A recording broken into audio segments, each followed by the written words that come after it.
Hold on tight for the next hour. You're entering into a place, a zone called the alternative to the alternative media. It's a place, a special place where even truth seekers fear to tread. All right, people, let's move like we've got a purpose. Affirmative. Okay, it's Monday. Everybody's embroiled in a holiday. July 4th, Dependence Day in America. I don't call it Independence Day. By the way, this is Greg Anthony. It's Monday, July 2nd, 2017, a great 4-day holiday for all you people in the States. I'm in Mexico right now, so there is no holiday here, so everybody's back to work tomorrow. And that's good riddance to bad rubbish for me, because I'll tell you what, that Independence Day thing gets on my nerves. Call it Dependence Day. Everybody's so dependent in America for with the government, it's ridiculous. Today I had a nice day. I looked out my window and there were people riding horses. And you know what they do here? They have horseback riding on the beach. And it's not overly regulated like in America. And so these guys are, taking their horses, training their horses, putting them down on the beach. And, it's really cheap to take a nice ride. And I bet you they don't have all those stupid regulations. They wouldn't even allow it in the States. Probably. There'd be some kind of person would come up and say, this is no good. We can't have a horse do any, on this pavement. It's a nuisance. Well, anyway, it brings me in mind. I'm helping a lady up north in Los Molinos with a case regarding her goat herd. Yes, she's been given notice that she has to get rid of her 15 goats and 1 horse. She has 4 dogs and a cat. That's all right. And she's been notified by the county that she has to get rid of them. Now, she lives in a rural area. Strictly speaking, the ordinance is crazy. She has an acre, takes good care of the goats. They're all registered with the American American Goat Association, Dairy Goat Association. And basically, she's also had some mental and physical problems, multiple sclerosis for 25 years. And her doctor says that this herd of goats gives her a really good reason for living. It cures her depression. And she really is attached to these goats and takes really good care of them. Now, the county wants to get rid of them. And this is really an interesting case because in 2014, they wanted to do the same thing and they succeeded. And so she got rid of her goats, but she kept her 2 horses. Now she's only got 1.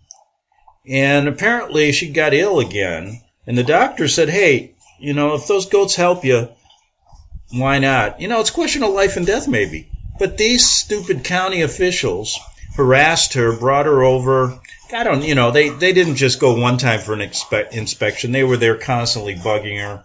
And then there was a guy, a friend of the County Board of Supervisors, and it was in an article in 2014.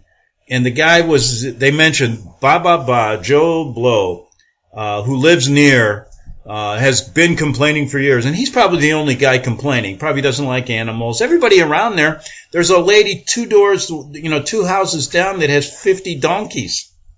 The lady across the street has 15 goats. Now, probably they're just saying, her property's too small. And the code says 1 animal per acre. And not counting dogs and cats. Now, come on. I'm sitting here right now looking out of my house in Mexico. And there's a family. It's kind of an interesting little area. It's a gated community. That's a Mexican gate. It's not like the Great Wall Trump wants to build. But it's on a little ranch. And there's a number of homes. And many of the people, there's about 7 homes up here. And I'm in one of them. And it's mostly Americans. I think it's all Americans and Canadians. And it's one of the few places where you don't have to port your water in. It's got well water, so it's really advantageous because otherwise you see all these trucks here that haul water. They put them in a big pot outside, and then there's a pump, and that's how you get your water. But I'm looking right now over on the just within near me. One of his sons comes and picks up my garbage. And I pay him 100 pesos. Then they go burn it over in their property. what would happen in America. Now, they got a horse out there. They got chickens. They got a few goats. They got a lot of goats. They got 5 kids running around. The guy next to me has about 10 dogs, and that's not on the ranch in the American community here, a little gated community, but it's right across from me and this guy, and then there's horses all over the place.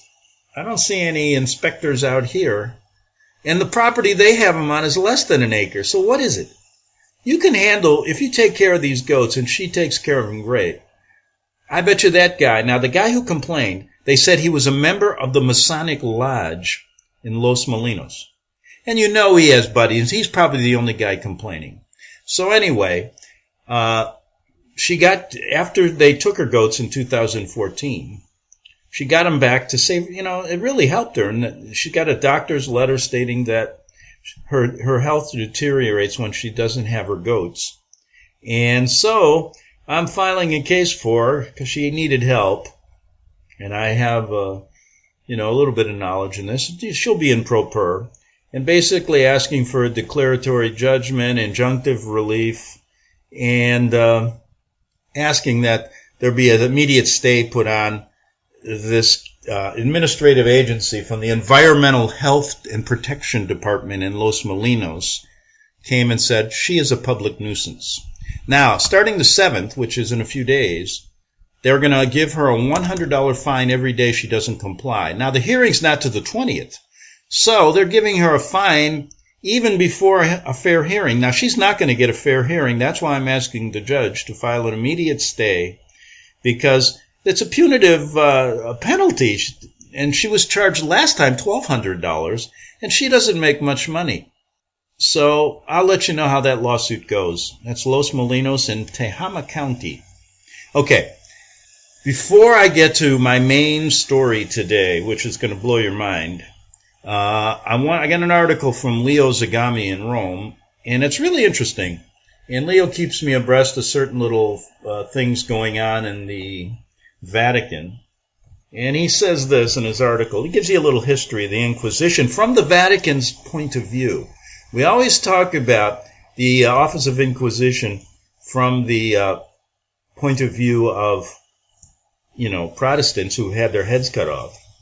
But and I asked him, I said, give me the Vatican's point of view on what they think about the Office of Inquisition. And he wrote, and he said, in 1542, the Supreme Sacred Congregation of the Roman and Universal Inquisition, commonly referred to as the Inquisition, was established to maintain and defend the integrity of the faith and to examine and prescribe errors of false doctrines. So they say they have the true doctrine, and everybody else got the false ones. That's how they justify it. In 1908, the Inquisition was renamed Supreme Sacred Congregation of the Holy Office by Pope Pius X. And in 1965, it became the Sacred Congregation of the Doctrine of the Faith.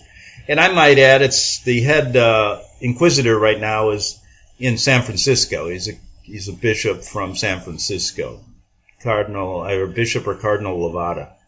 During this time, it served, first one in America, by the way, first head of the Inquisition in America. So where do you think the next one's going to be? It's probably going on right now. It is going on right now. Now, during this time, it served as the final court of appeals in trials of heresy. That's a fair court. It's like that people up in Los Molinos.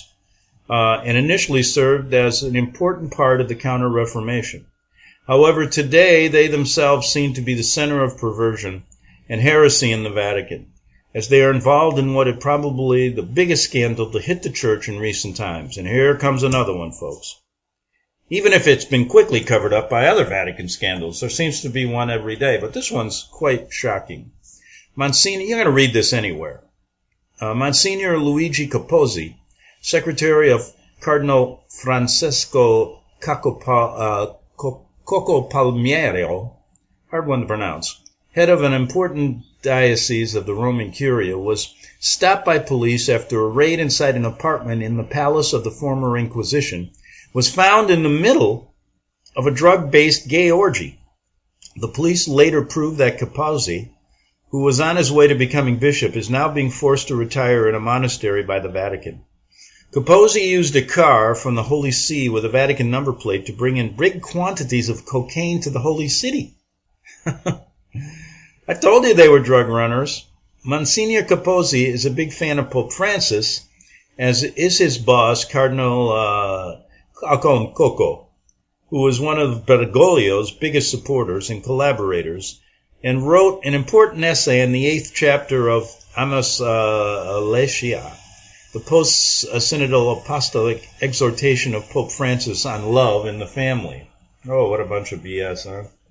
And there's the only problem, Leo says, is it seems that no Italian or international media mention the names of the people involved, omitting both Capozzi and Cardinal Coco.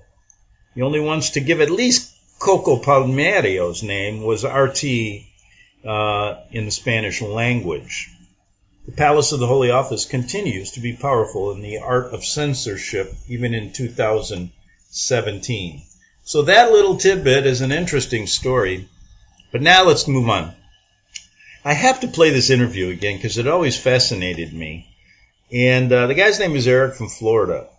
And he's got a story that he met Hitler's bodyguard. And the whole story surrounds the Bush family and a number of things that he learned from this man who was living in Florida. So you're going to find out that Hitler wasn't killed. And he was dating this Hitler's bodyguard's daughter and talked to him on his deathbed. And so this story I did years ago, but I was looking for something, and I said, well, maybe I'll do one of my old 4th of July stories. The only thing I could find was I was doing this from Nederland, Colorado, where I was living at the time, and I mentioned the 4th of July because it was snowing there. So let's get to this story right now. I think you'll find it fascinating. Okay, welcome to the Wednesday night edition of the Investigative Journal. I'm your host, Greg Szymanski, and we'll be here for the next 2 hours. Yes, the next 2 hours, 9 p.m. to 11 p.m. Pacific time on the Investigative Journal. And I hope you're warm tonight, experiencing summer weather. I'll tell you what, I'm in Colorado right now, and it's May 23rd, 2007, and it is snowing here. Boy, we've got about 2 inches of snow on the ground, and I hope it lets up by July 4th, so that at least I can go out and barbecue a little bit. But anyway, here we are in the show again, as I always mention. Talks about 2 things. Talks about when the truth is suppressed, people make bad decisions based upon only what they know, not upon the truth they ought to know. And tonight my first hour guest is Eric Orion. Eric is a good friend. He's been on my show, we started out maybe a year and a half ago, with his story about when he met a Nazi bodyguard of Hitler who told him on his deathbed that George H. Herbert Walker Bush, was not really the son of Prescott Bush, but born the son of Nikola Tesla's accountant. And this story, I wrote a story about it almost 2 years ago, and lately others have picked up on it in the media, and I want to thank them for that, the alternative media. And it's gotten a little bit more play. It's taken 2 years, Eric. How are you today? I'm doing just fine. How are you today, Greg? I'm doing great, and I remember the first time we talked, you've been on my show a number of times, and it's great to have you on again. And let me give you the credit you deserve and the attribution and that you deserve as a journalist. You are the one that came forth with this story lately. There's a whole bunch of stories going around the internet. And let me tell you this, it's been a long time coming. I remember a year and a half ago when we first talked about this story, no one else was. We had a heck of a time getting through to anybody, so I want to congratulate you. And hopefully your book will sell a lot more now. Go ahead, tell us about this story, and tell us how you feel now after almost 2 years. And no one's talked about it, but all of a sudden it's gaining some legs, and hopefully other people will listen. Go ahead. Greg, I'm very happy that the media is finally starting to pick up on it because it is the truth. For the past several years, as you have just mentioned, I've been trying to get this out into the public and to try to find a publisher, but it's very tough. Yeah, I'm real happy though that the public is finally getting to know about it, and it is making some waves in the media. Good. Well, let's tell us about the story, because I'm sure there's many still who really don't know this. And let me just preface this story with this. George Herbert Walker Bush is a minion of the Vatican. What I mean by that is that I've made connections to him actually working for these people, the devious, diabolical Jesuits, and to now know that the Jesuits have put together and the Vatican has put together this whole Nazi thing. I don't want to leave them out of the story, so I want to implicate these guys in the Vatican hiding behind, God's veil. But this story really shows what our leaders are all about. So tell us what you learned. Tell us your story, Eric. Well, several years back, around 1997, I was dating a girl for a few years, and her elderly father made a deathbed confession to me, claiming to be Hitler's former bodyguard, SS Nazi Otto Skorzeny.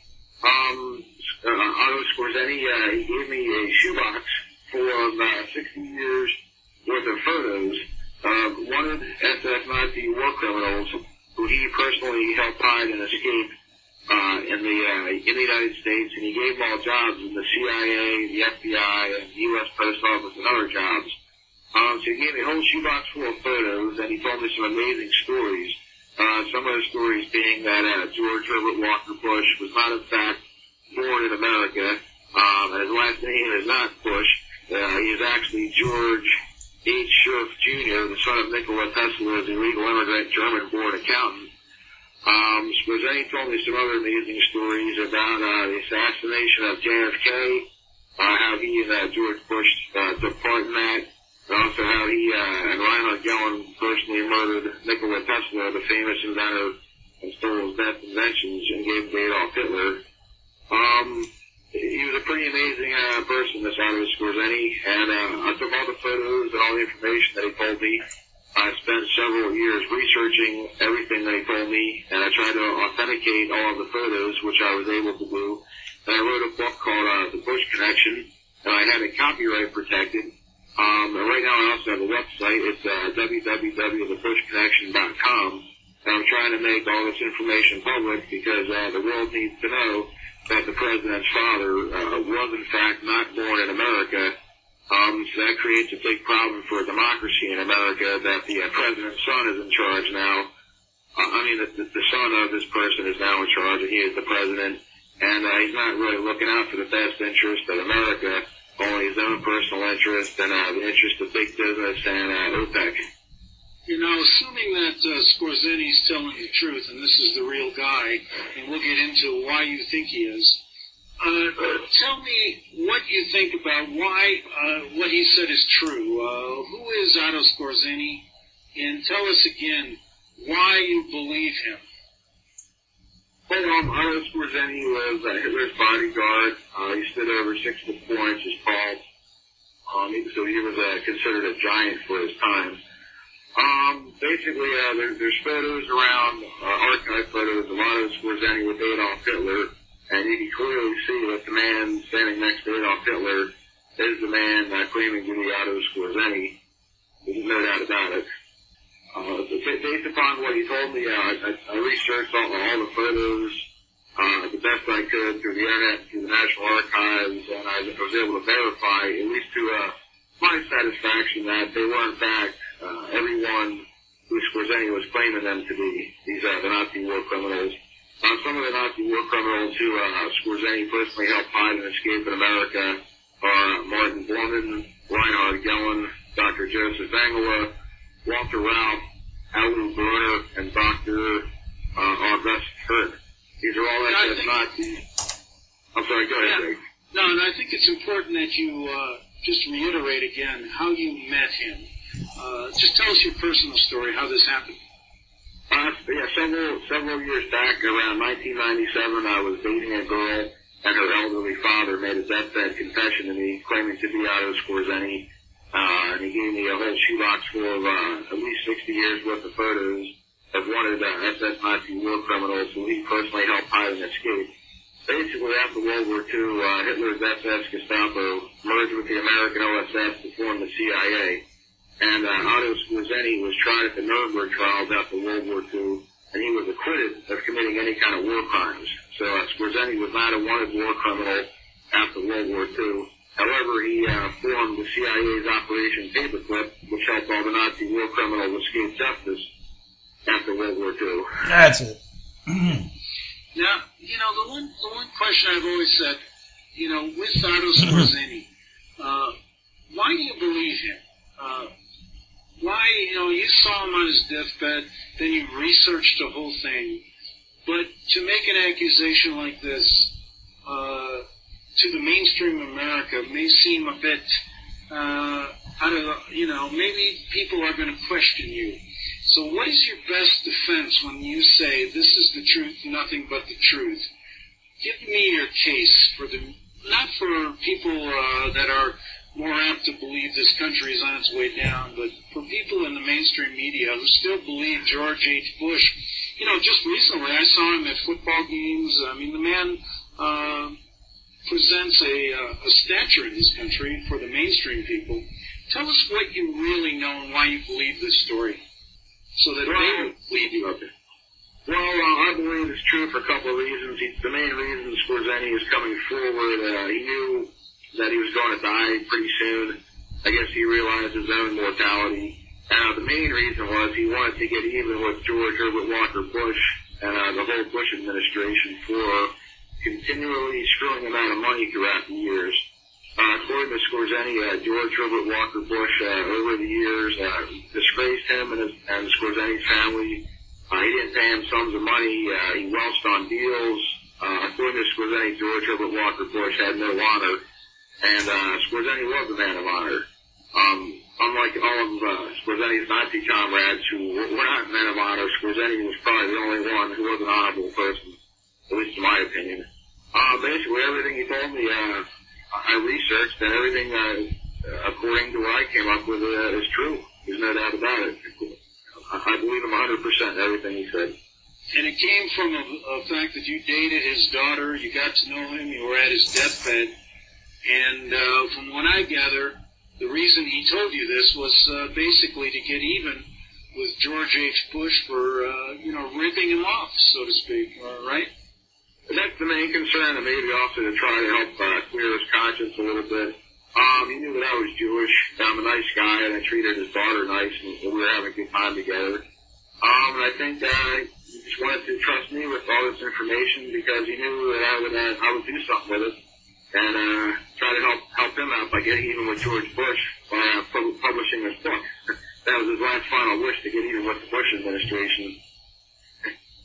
And when did he, let's put us back into the time frame. When did he pass away? When did this all start?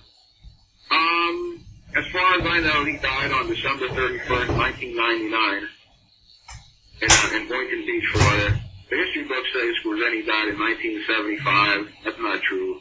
The CIA basically faked the death of all their SS Nazi war criminal employees. But most of them are all still alive today, despite what the history books say. Who else is still alive or lived longer than the history books told us from what Skorzeny told you? Number one, Adolf Hitler did not commit suicide in 1945. He was the oldest man in America until February of 2004, where he died at the age of 114 years of age. His American alias was William Coates, C-O-A-T-E-S, William Coates. As far as I know, Martin Bormann is still alive, Reinhard Gehlen is still alive, Dr. Joseph Mengele is very much still alive, and according to Otto Skorzeny, Joseph Mengele is also the San Francisco Zodiac killer who has never been caught, and he's also the Boston Strangler and the 2001 anthrax mailer who has also never been caught yet. Okay, we got to take a break with that. Shocking stuff. Back in 3 minutes on the Investigative Journal.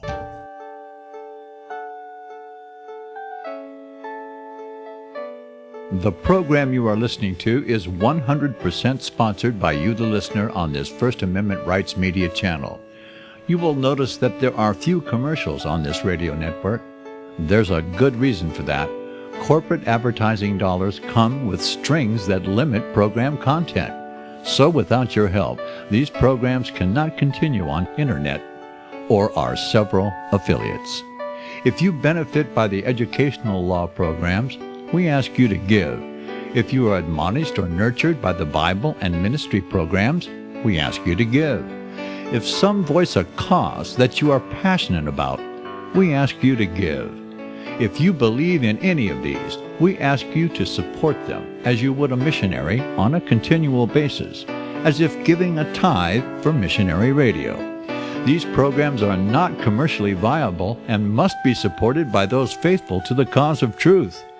Look for the button to sponsor your favorite programs at our listen and schedule pages on the internet. Then, when you subscribe, we will send you the last quarterly MP3 CD of that program immediately, and continue to do so with each new quarter. We will also give you unlimited archive access to all of our programs. We're asking you to give much less than a tithe, so that you may also send support directly to a particular program host, cause, and anywhere else the Spirit may lead you. Do all to the glory of our God and Creator, for His holy nation, the only kingdom that will last forever. Thank you for listening.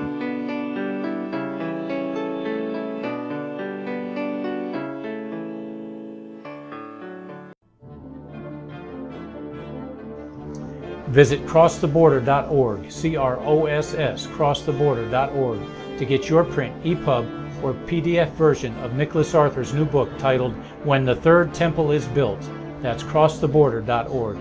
When it comes to prophecy today, much of the evangelical Christian world has their eyes on Israel, waiting and watching to see when the third temple will begin to be built. The plans are drawn. The Jewish people are eager. Most evangelical Christians today believe that the rapture will happen before the third temple is built. Hi, I'm Michael Eugene. I was taught that Daniel's 70th week was in the future. Is that really what the Bible teaches? Have we searched the Scriptures and found this to be true? Why is it so important for a re-established Israel to build a third temple in Jerusalem? Is it necessary to build a temple on the same location already occupied by the Dome of the Rock? Is it necessary for sacrifices to take place in the temple on Temple Mount? Is there really a rapture followed by 7 years of tribulation? What is the New Testament temple? Can we identify history and prophecy? Who is the first beast in Revelation chapter 13? Who are the 7 kings in Revelation 17? I have asked all these questions, and I have found Nicholas Arthur's new book, When the Third Temple is Built, answers all these questions and more using Scripture to interpret Scripture. The Bible says that no prophecy of Scripture is of any private interpretation. Nicholas shows us in his new book, When the Third Temple is Built, how the Bible interprets prophecy and not man's private interpretation. Visit crosstheborder.org, C-R-O-S-S, crosstheborder.org, to get your print, EPUB, or PDF version of Nicholas Arthur's new book titled When the Third Temple is Built. That's crosstheborder.org. The following program is labeled dangerous and off limits by the supreme Jesuit command. But stand tall, people. Listen up, and you may just learn something. Oh, dear Lord Jesus, this ain't happening, man. This can't be happening, man. This isn't happening. Okay, we're back for the second half hour. I will get back to Eric Orion in the next few minutes, but I do have a few comments. Some statements there, you got to wonder, and when I remember first interviewing him, I'm going, this can't be true. But I said that a lot about things that have come true regarding the crazy things the Vatican-led New World Order does. And I wouldn't put it past him. The story about Bush is quite interesting, and I did some research on it myself. That's George Herbert Walker Bush. And there was an airplane pilot, well, he was honored for being a World War II hero, and they do this a lot. For example, they did the same thing with John McCain, and that story proved to be false. And the story about George Herbert Walker Bush being a war hero, he was a pilot, and the story goes that he was heroic in action and had saved some of his, some of his comrades. And basically, he did eject out of an airplane during World War II. Now, here's the story that comes from a pilot that was on that same flight, on that same mission, and it's a totally different story. And I remember vaguely, and I have to go back and look up the pilot's name because I did a story on it, but the facts are completely twisted, and he was no hero, but in fact killed the people on the airplane he was with, then saved himself. So anyway, getting back to the validity of this story, a lot of allegations, but the story that Bush wasn't born here. Well, what about Obama? Maybe they've been doing this for a while. They're all these people. For example, he says that Bush was not the son of Prescott Bush. It's easy to forge papers. Look at what Obama did. So the idea of this story, it's worth listening to. In fact, it makes a great story. And I want to get right back to it, but I do want to say this. Go to my website at arcticbeacon.com, and I'm running a pledge drive all month again to try to raise some money to keep this show going. Now, go to Arctic Beacon. You can hit the donate button. The money will go directly to me. And let's keep the show on the air, because every now and then we run into financial problems because no sponsors will sponsor a show that talks about the truth like this. So looking forward to your help. Back to Eric Orion. Walker Ralph is still alive. Alvin Brunner is still alive. Augusta Hurt is dead. He was a Nazi doctor like Mengele. He died a few years ago, right around the time when the anthrax got nailed in November of 2001. So the history books say that a lot of most of these Nazis are dead, or there's a question mark. But the Nazis are the ones who wrote the history books, basically evidencing that they're dead. But a lot of them are still alive. They're like in their 80s, up 90s, and some are even in their early 100s. But most of them are all still alive. But unfortunately for the public, the CIA is protecting them, and so is the FBI. You know, have you ever questioned why you were put in this position? I know with all this information, but think about it. Why do you never question why you were that person who's now telling these stories? Because, they make a lot of sense. We talk about the Vatican rat line connections, how they brought the Nazi war criminals over. We talk about the Bush connection to the Nazi Party, which is in our congressional record, and that is documented, that the Bush family has Nazi connections, and I won't get into the particulars. But why, have you ever wondered why you are the one that was put in this position, dated his daughter? What do you think? I laugh because, yes, I do ask myself that. Like, why me? Of all people, why me? In a way, I'm glad that he entrusted me with all this information. I'm an honest person, and I've tried my best to research all the information that he'd given me and all the photos, and to put it all together in the most informative, truthful way as possible. I guess that's about it. I guess I'm lucky. I guess I consider myself to be lucky in one aspect, but also possibly cursed in another aspect, because this has really become an obsession of mine, getting the truth out about this. And luckily, my family and friends are behind me 100%. Even when it first came out, they thought I was nuts. But, so finally you convinced your family you're telling the truth. Yeah, everyone knows it's all true. They see what's happening in the media and what's going on with Bush and OPEC gouging all our consumers, and with the high gas prices. They see basically everything I've been telling them over the past couple of years that's come to fruition. So I have a lot of believers now that might have been a little apprehensive in the beginning, for sure. Well, let's get to the particular right now of this story, which is that George Herbert Walker Bush claims to be the son of Prescott Bush. And you say that Skorzeny told you on a deathbed that he's not. Let's get into this whole story about Nikola Tesla, his accountant, George H. Bush, who he really is, what he really may have done according to Skorzeny. And just set the record straight according to Skorzeny on his deathbed, what he told you. No problem. Okay, according to Skorzeny, Nikola Tesla, it's a fact that Nikola Tesla had an accountant named George H. Sherriff Sr. Okay, and that accountant had a son named George H. Sheriff Jr. Okay, George H. Sheriff Jr. came here to America to work for Nikola Tesla from Germany when he was about 14 years old. Okay, so the time frame of this is about 1938 or so. Okay, so young George H. Sheriff Jr. was working for Tesla for a couple years, only about 2 years or so. And then he joined the U.S. Navy by forging a birth certificate claiming to be older than he really was and claiming to be the son of Prescott Bush and not the son of George H. Sheriff Sr. So when George H. Sheriff Jr. joined the Navy, he changed his name, and now he was George Herbert Walker Bush. George Herbert Walker Bush was a pilot during World War II, and according to eyewitness testimony from his squadron leader, Mr. Chester Majersky, Chester Majersky blamed Bush for the abandonment and death of both of his crew members. Okay, the history books claim that George Herbert Walker Bush was a World War II hero. His plane got shot down, he parachuted to safety, and he was the only one to survive. That's not what happened according to his squadron leader. According to his squadron leader, Bush parachuted out of the plane and killed his 2 crew members deliberately. His radio man and telegunner were not able to get out of the plane.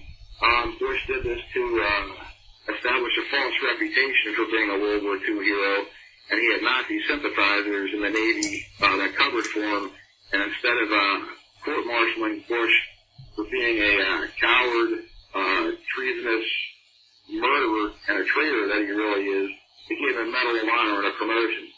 All right, but Majersky, the squadron leader, what is his story? Has he gone on record stating this? Yes, according to an article that I quote from it was a 1980, it was a New York Post ad that interviewed this gentleman, Chester Majersky. He claims that Bush abandoned his crew to death when there was another choice. And he said, Bush violated the primary rule for a captain of a multi-crew aircraft. The pilot never leaves the airplane with anybody in it. All right, he says that Bush's plane was the only plane that did not make it back that day from their mission. No other plane got shot down. Every other plane in his squadron made it back except for Bush's. And he says Bush's account is not the truth, and he blames him for the abandonment death of both of his crew members. Since the 80s, has Majersky ever surfaced again? What's happened to him? To be honest with you, I haven't researched into him. I'm not sure if he's still alive or not, but if you were to research the New York Post, you would be able to pull up the ad, I'm sure. It'd be interesting to find out where he is, and whether he was pressured, whether he died an untimely death, because people that are close to these things, I could just see George H. Bush and these Nazis thinking of this. Let's make him a war criminal, a war hero, and then he'll become the American president. I could just see it. It's an incredible story, but we got to track down Majersky. How do you spell his last name? Do you remember? Yeah, I have it in my book over here. According to New York Post, his last name is Mierzeewski.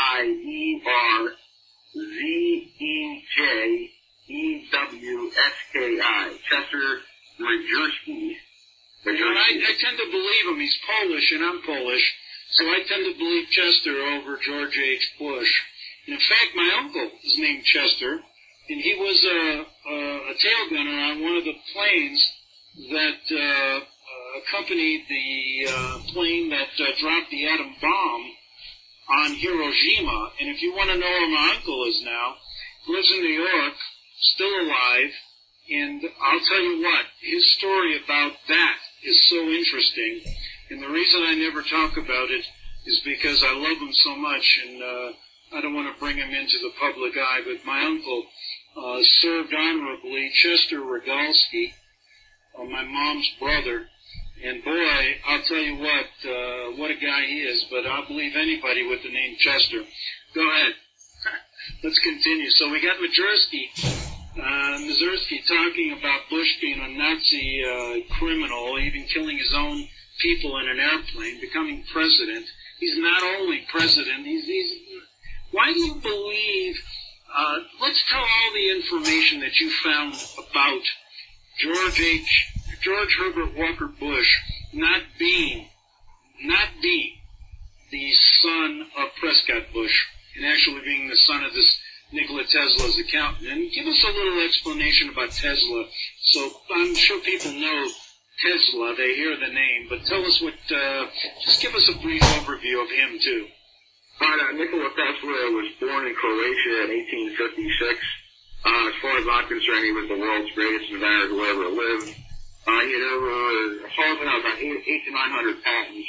He was the inventor of AC current. He invented fluorescent lights, X-rays, jet engines, turbine engines, basically everything electronic that we have today we can thank Nikola Tesla for. His giant electrical dynamos power Hoover Dam and Niagara Falls. The reason Tesla, no one really knows about Nikola Tesla, he's been erased from our society. One thing people don't know about Nikola Tesla, he is for sure the father of modern day radio. It is not Marconi. For a little while, Marconi got a credit for inventing radio, and that was total crap. Marconi invented radio with 17 of Tesla's prior patents. In 1943, the Supreme Court overruled their initial ruling and gave full credit to Nikola Tesla for inventing radio. Tesla had many incredible inventions that we're using today. Once again, he pioneered AC current. He had inventions, wireless. He had all kinds of ideas and patents for the wireless transmission of energy. He had patents on electrical cars that were powered by non-moving parts with no oil and whatnot. So the oil companies did not like Nikola Tesla because he developed free energy devices, and the oil companies didn't like that. Well, anyhow, during World War II, Nikola Tesla was on the front cover of Time magazine, and where he discussed his new concepts for radar and a type of what he called a death ray or a death beam, which was an electromagnetic pulse beam that Tesla developed that could shoot down an enemy's plane from over 200 miles away, leaving no trace. So once Hitler saw all these great inventions that Tesla had invented, Hitler thought to himself that he needed to steal these inventions so he could rule the world. So what he did was he developed a strategy to send over young Nazis to America, spies basically, to befriend Nikola Tesla and to try to steal his inventions so they could give them back to Adolf Hitler so he could win World War II. One of his best spies was the son of Tesla's accountant, George H. Sheriff Jr., who later turned out to be George Herbert Walker Bush. So basically, all along, George Herbert Walker Bush, they had been trying to befriend Tesla so they could steal his best inventions. Eventually, Nikola Tesla was murdered by Otto Skorzeny and Reinhard Gehlen, and they stole his best inventions, and they gave them back to Adolf Hitler. Okay, so Skorzeny told you that on his deathbed, told you he did do that. Fine. Yeah. Now, the history books claim that Nikola Tesla died in his sleep of old age, basically. But that's not really what happened. The Nazis killed Tesla. They stole his best inventions. Then from Tesla's plans, they were able to build these great inventions. Then the Nazis now had Tesla's stolen American-made technology, which was better than anything in the world. And they were able to use that along with stolen Holocaust money as leverage to merge the whole SS Gestapo, basically, with American OSS after World War II to form the CIA. And basically the CIA, they're in charge of Tesla's stolen devices, his free energy patents and whatnot, and they're the ones who are suppressing his evidence and keeping us on the oil standard that we are today. You know, if what Skorzeny says is true, going back to Tesla's murder, what was George H. Herbert Walker Bush or George H. Herbert Walker Sheriff Bush, his role in this whole thing? Sure. Well, when George H. Sheriff Jr., a.k.a. George Herbert Walker Bush, was young, 14 to 15 years old, he worked for Tesla.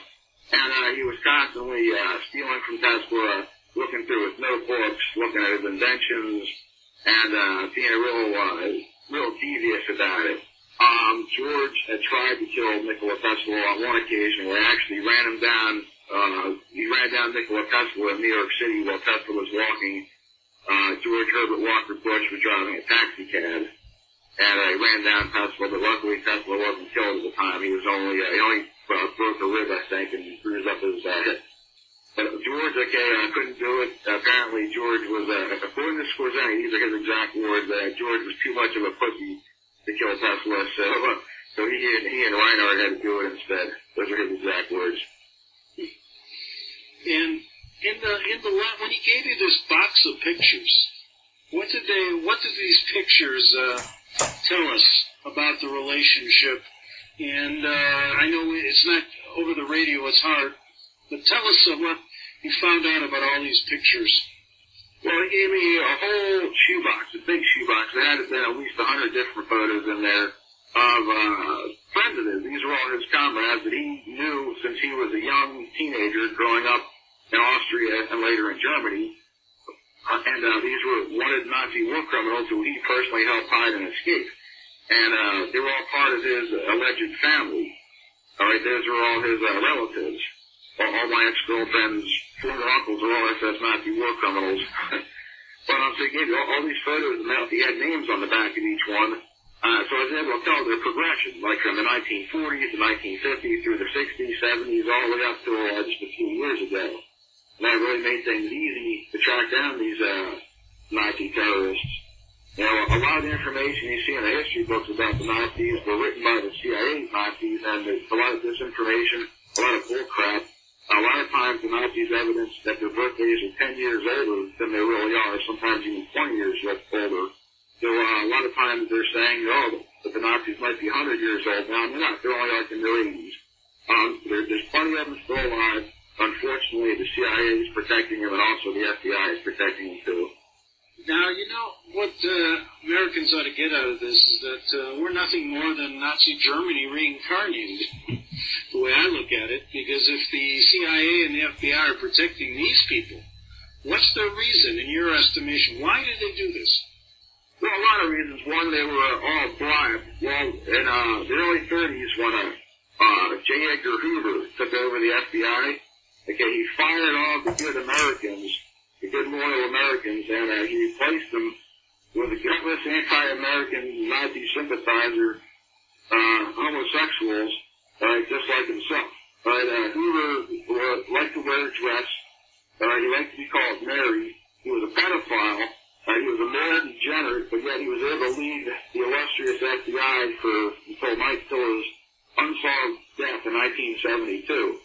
So basically, Hoover's men had all these gay men working for him, and they're known as Hoover's G-men.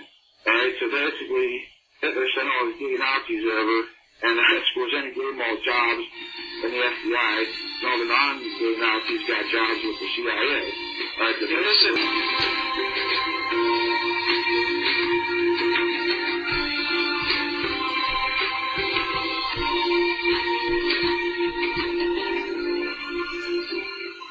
Okay, we're back for the second half hour of the Investigative Journal. My guest is Eric O'Ryan. Now, I'm going to say Orion for some reason, but it's Orion. And he's telling us about how he met Hitler's bodyguard, Otto Skorzeny, who told him that George H. Herbert Walker Bush is really the son of Nikola Tesla's accountant.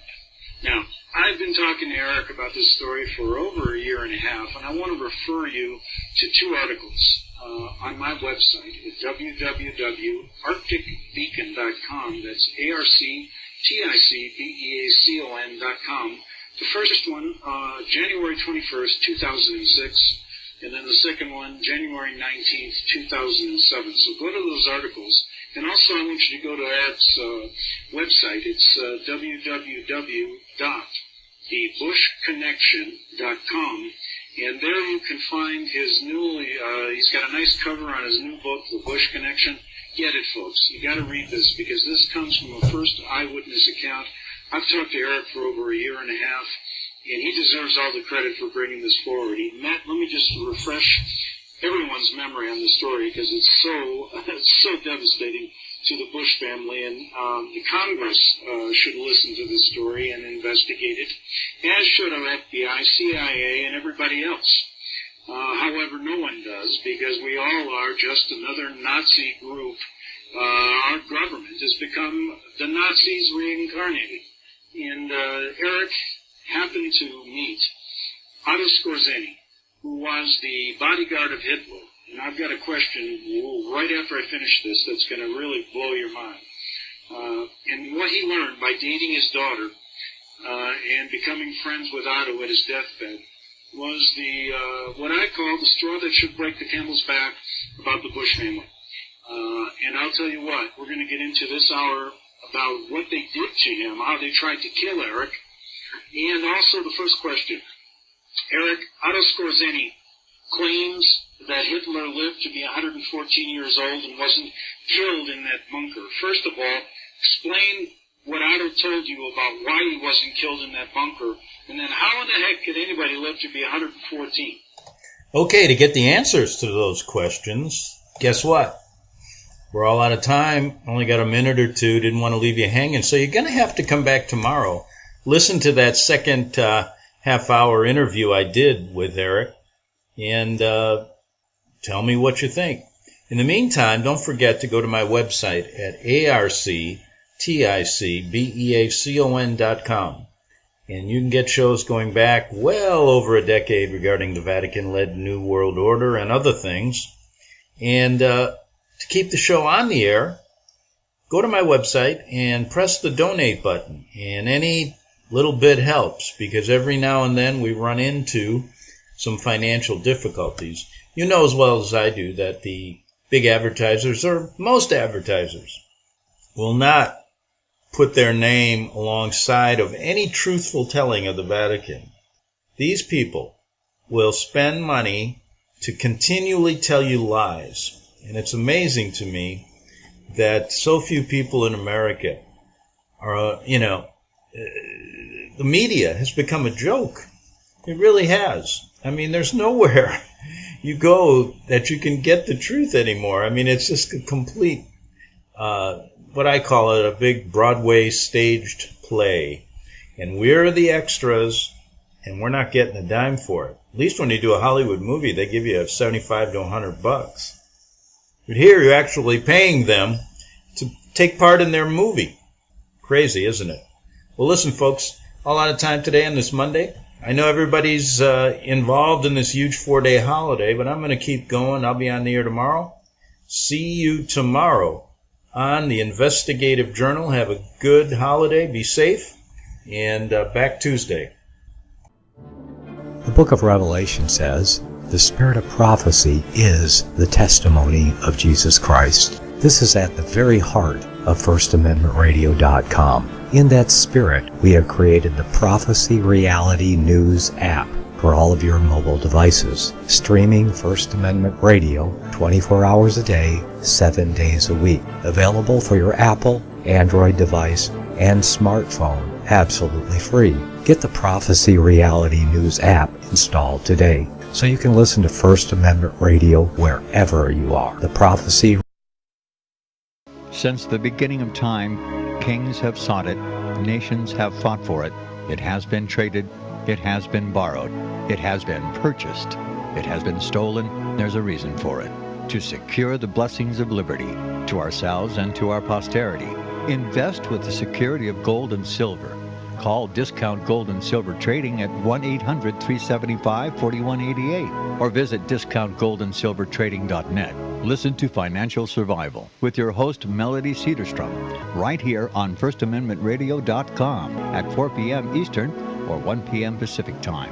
Visit discountgoldandsilvertrading.net or call Discount Gold and Silver Trading at 1-800-375-4188. Toll free 1-800-375-4188.